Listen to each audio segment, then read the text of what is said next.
अब बच्चों आगे हमें फ्लूइड्स में करना है पास्कल्स लॉ, जैसा आपको दिख रहा है।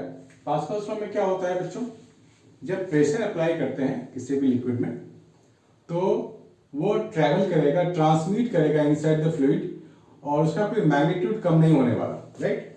तो बेसिक डेफिनेशन क्या है, when pressure is applied in the fluid it transmit in the fluid without being diminished in magnitude provided gravity neglected, right. हम लोग क्या करते हैं, ग्रेविटी को नेग्लेक्ट करके काम करते हैं। और हमें क्या देखने को मिला है कि जब हम प्रेशर को ट्रांसमिट करते हैं फ्लूइड में तो सेम प्रेशर पूरे वेसल में मिलता है हमारे को। फॉर एग्जांपल अगर मैं बात करूं,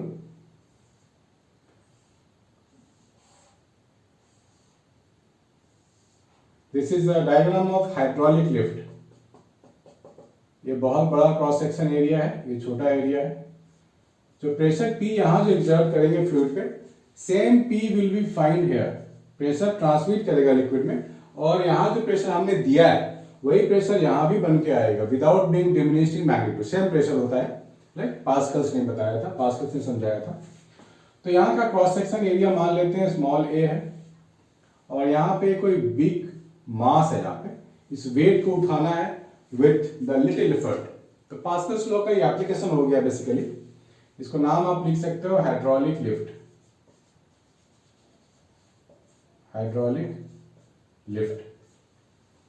तो हाइड्रोलिक लिफ्ट का क्या यूज है बच्चों, इसका यूज ये है कि हम किसी भी हेवी मास को बहुत ही इजीली आसानी से उठा सकते हैं।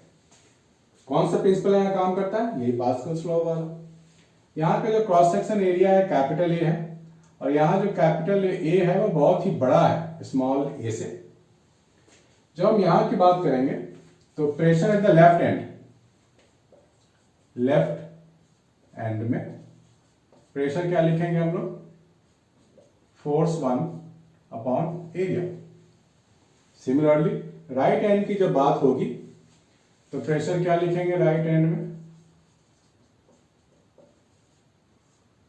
Pressure is equal to force upon capital A. Since these two pressures are equal, that means these two expressions are obviously equal. That means F1 by A is equal to F2 by A, or we can say F2 by F1 is equal to A by A. ये लिख सकते हैं हम लोग। अब यहां ध्यान से देखो बच्चों, capital A is very very bigger than small a. That means capital A by small a वो 1 से बहुत ही बड़ा होगा। तो यहां मैं लिख सकता हूं very very greater than 1। That means F2 upon F1, F2 upon F1 will be very very greater than 1, or we can say F2 is very very greater than F1। तो यहाँ जो फोर्स बना F2 तो यहाँ पे apply हो गया, ये जो फोर्स बना that is much much larger than F1 जो हम लोगों ने यहाँ पे अप्लाई किया था। तो ऑब्वियसली ये जो मास है लिफ्ट अप हो जाता है with the application of very small force, है ना बच्चों। तो ये हम life time example, real life example में देख चुके हैं। बहुत जगह इस्तेमाल होता है इसका, किसी गैराज में आप जाओ कार को उठा लेते हैं, राइट, हाइड्रोलिक लिफ्ट होता है वहाँ भी। तो this one of the application. इसका सेकंड एप्लीकेशन है ब्रेक्स में, राइट, वही मैं बताऊंगा आपको एक्सप्लेन करके विद द डायग्राम। पहले आप ये नोट डाउन कर लो बच्चों।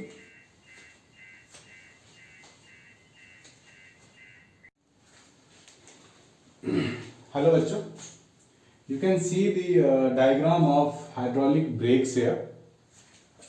ये डायग्राम आप लोग ड्रॉ कर सकते हो क्योंकि स्कूल में ये डायग्राम आ सकता है एग्जाम में, और एग्जाम में आएगा तो आपको डायग्राम को ड्रॉ करके एक्सप्लेन करना पड़ेगा, ठीक है। तो एक्सप्लेन का जहाँ तक क्वेश्चन उठता है उसमें आप लोग समझ लेते हो तो आप खुद से लिख सकते हो। इसमें कोई रेट्रोफिकेशन की जरूरत नहीं, बिल्कुल आपको रेट्रोफिकेशन नहीं करना है, आपको समझना है। अगर आप समझ गए तो खुद के लैंग्वेज से लिख सकते हो। तो सबसे पहली बात आपको डायग्राम समझना है कि डायग्राम में हो क्या रहा है।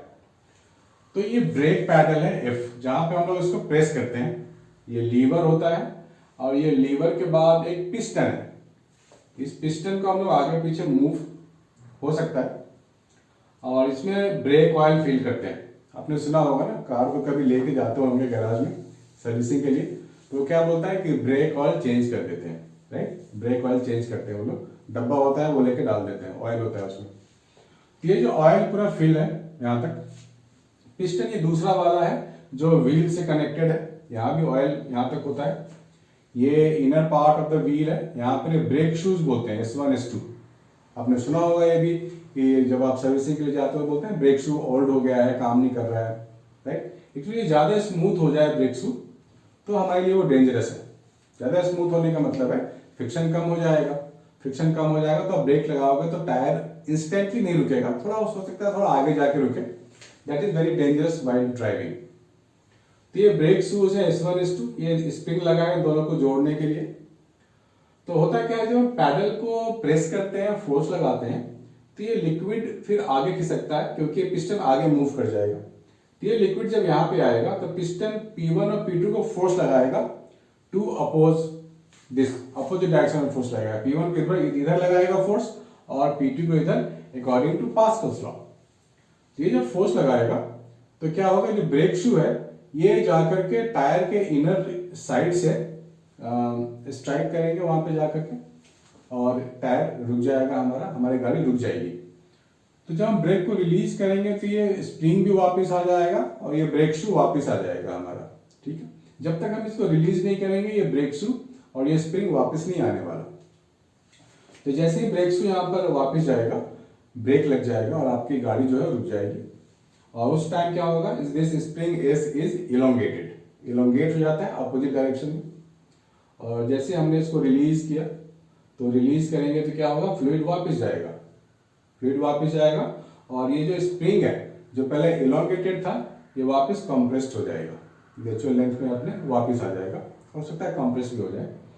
तो हमें क्या ध्यान रखना है, यहाँ पर हमें इस डायग्राम को ध्यान में रखना है और इसकी कंस्ट्रक्शन भी आप लोग लिख सकते हो, डायग्राम में मार्क है। This is your tube T, इसमें ब्रेक ऑयल फिल्ड है, ये पिस्टन है, ये भी पिस्टन है जो टायर के पास है, ये पिस्टन है जो लीवर से कनेक्टेड है।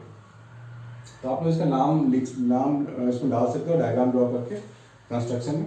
और प्रिंसिपल तो वही है पास्कल्स लॉ वाला कि जब फ्लूइड में प्रेशर जो जाएगा, प्रेशर जो ट्रांसमिट करेगा वो इक्वल प्रेशर ट्रांसमिट करेगा P1 में भी और P2 में भी, क्योंकि they are part of the liquid there. तो इस तरह से हमारा ये ब्रेकिंग सिस्टम काम करता है। तो आपको इसमें क्या याद रखना है, तो डायग्राम बार बार मैं कह रहा हूँ और इसके बारे में आप समझ गए हो तो खुद से लिख सकते हो, इसमें कोई भी आपको रटने की जरूरत नहीं है, ठीक है बच्चों। इसको नोट डाउन कर लो प्लीज।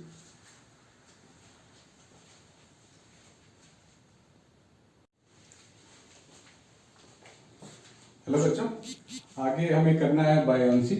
आप लोगों ने सुना होगा पहले भी कि बायोंसी होता क्या है बेसिकली।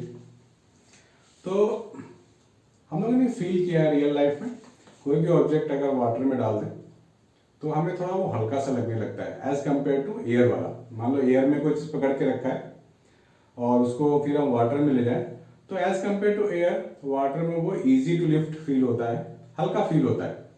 तो ऐसा क्यों होता है, तो बेसिकली ऐसा इसलिए होता है क्योंकि जो वाटर है, हमने किसी ऑब्जेक्ट को वाटर में डाला तो वाटर वहां से रिप्लेस होता है, फिर वो वाटर ऊपर की तरफ फोर्स लगाता है तो हमारे पाम को सपोर्ट करता है, राइट। तो इसलिए हमें वो इजी फील होता है। तो बायोंसी का क्या मतलब हो गया, when a body is partially और फुल्ली इमर्स्ड। लिख लेते हैं, when a body is partially or fully immersed in the fluid। तो जब हम किसी बॉडी को वाटर में डालेंगे या किसी फ्लूइड में डालेंगे तो वहां से लिक्विड डिस्प्लेस होता है।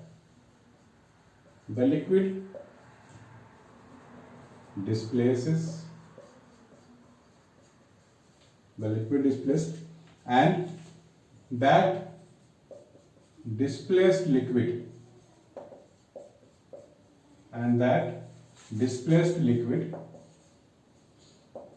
has tendency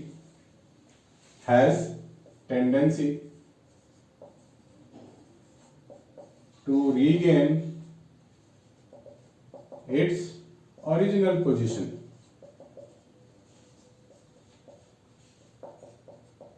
है ना, जैसे वो लिक्विड वहां से आता है फिर वो उसकी टेंडेंसी क्या है वापस आने की, रीगेन इट्स ओरिजिनल पोजीशन।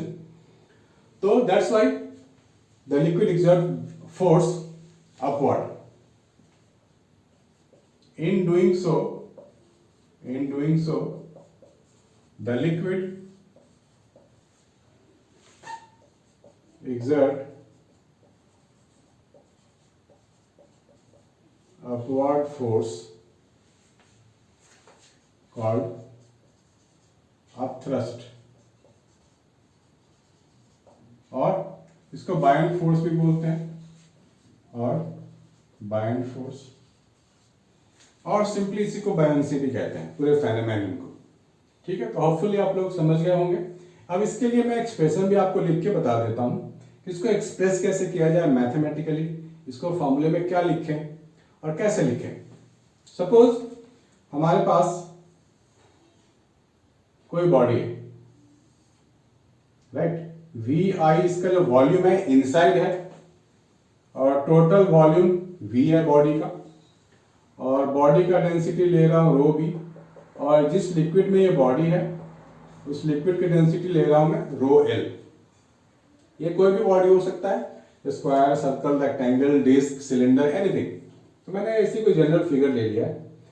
तो इस पे देखते हैं कौन कौन सी फोर्सेस लग रही है। तो मैं अलग से इसका बॉडी का डायग्राम ड्रॉ कर लेता हूँ, ऐसा कुछ है। तो इसका वेट किधर लगेगा, वेट तो हमेशा ही नीचे लगता है, और जो लिक्विड जो फोर्स लगाएगा बायंट फोर्स, उसका नाम लिख रहा हूं मैं एफ बी। अब ध्यान से देखना बच्चों, ये जो वी आई है ये वॉल्यूम ऑफ द बॉडी है इनसाइड द फ्लूइड। ठीक है, तो मैं बात कर लेता हूं टोटल डाउनवर्ड फोर्स। मैंने क्या बोला, टोटल फोर्स डाउनवर्ड, वो क्या होगा, mg माइनस बाइंड फोर्स होगा। और मास को लिखने का दूसरा तरीका भी है, volume of the body into density of the body, ये मास ऑफ द बॉडी हो गया, इंटू जी हो गया, minus buoyant force. Buoyant force क्या लिखेंगे, volume of the body inside the liquid, that is V I. यानी कि जितना बॉडी का वॉल्यूम होगा उतना ही तो वॉल्यूम ऑफ लिक्विड डिस्प्लेस्ड होगा।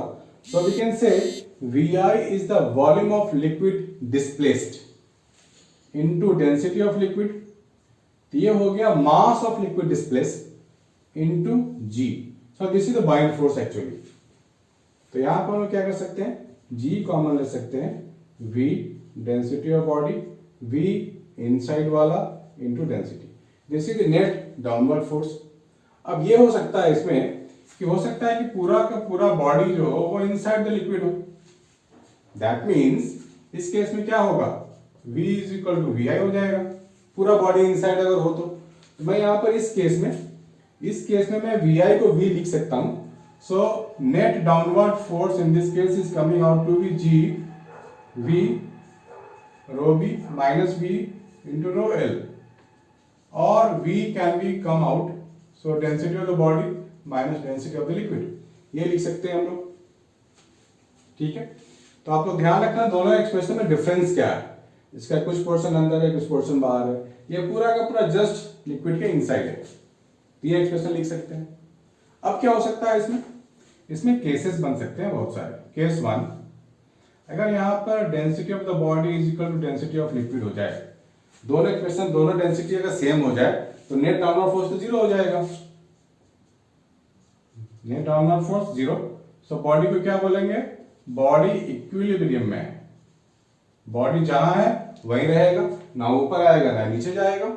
नाउ केस नंबर 2 में क्या लिख सकते हैं, अगर density of body is greater than density of liquid हो जाएगा, अगर ये ज्यादा हो जाए ये कम हो गया as compare to body, so this पूरा एक्सप्रेशन विल बी पॉजिटिव।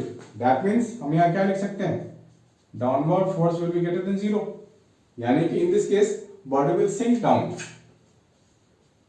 ये सिंक हो जाएगा बॉडी, क्योंकि डाउनवर्ड फोर्स तो पॉजिटिव हो गया ना, तो ये फोर्स लगता रहेगा, बॉडी अंदर जाता रहेगा, सिंक हो जाएगा। तो जब भी हम लोग शिप बनाते हैं, मैन्युफैक्चर करते हैं, तो हमें डेंसिटी का ध्यान रखना पड़ता है कि डेंसिटी ऑफ बॉडी ज्यादा नहीं होनी चाहिए डेंसिटी ऑफ लिक्विड से, अदरवाइज इट विल सिंक और anything will sink if this case is met. Case number 3, if density of body less than density of liquid, मतलब डेंसिटी ऑफ लिक्विड इस पर ज्यादा हो गया as compare to the body, so downward force will be negative, downward force is less than zero. In this case body will come out on the surface, ये float करेगा, surface पे आ जाएगा। Sink होने का सवाल ही नहीं है ना, बॉडी तो अंदर जा ही नहीं सकता। So this is the best condition to sink, sorry to float on the surface. तो हम लोग इस कंडीशन को फेवरेबल बोलते हैं when making any ship, when making anything which is going to travel on the surface of water. So this things is very very important concept for the fluids. आप लोग लिख सकते हो, केसेस डिस्कस कर सकते हो। कब होगा जब बॉडी इक्विलिब्रियम में होगा, ना ऊपर आएगा ना नीचे जाएगा, कब बॉडी सिंक हो जाएगा, कब बॉडी फ्लोट हो जाएगा, तो आपको एक आइडिया लग जाएगा कि how to write the expressions. ये काफी यूजफुल है बच्चों, जेई के लिए भी, नेट के लिए भी, स्कूल के लिए भी, राइट, सबके लिए इंपॉर्टेंट है। ये बेसिक चीजें हैं, आपको इतनी तो आनी ही चाहिए। तो please note it down guys.